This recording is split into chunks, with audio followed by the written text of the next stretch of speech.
اس پر عبداللہ بن عباس رضی اللہ عنہ نے بھی تائید کی کہ عمر رضی اللہ عنہ نے بھی ایسا ہی فرمایا تھا۔ پھر آپ بیان کرنے لگے کہ میں عمر رضی اللہ عنہ کے ساتھ مکے سے چلا۔ جب ہم بیدا تک پہنچے تو سامنے ایک ببول کے درخت کے نیچے چند سوار نظر پڑے۔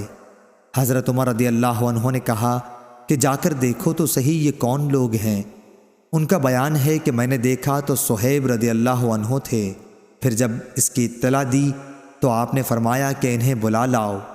میں صہیب رضی اللہ عنہ کے پاس دوبارہ آیا اور کہا کہ چلیے امیر المؤمنین بلاتے ہیں۔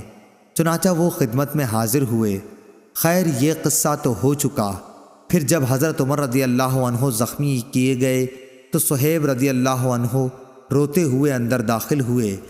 وہ کہہ رہے تھے، ہائے میرے بھائی، ہائے میرے صاحب۔ اس پر عمر رضی اللہ عنہ نے فرمایا کہ صہیب تم مجھ پر روتے ہو، تم نہیں جانتے کہ رسول اللہ صلی اللہ علیہ وسلم نے فرمایا تھا کہ میت پر اس کے گھر والوں کے رونے سے عذاب ہوتا ہے۔ صحیح بخاری حدیث نمبر 1287۔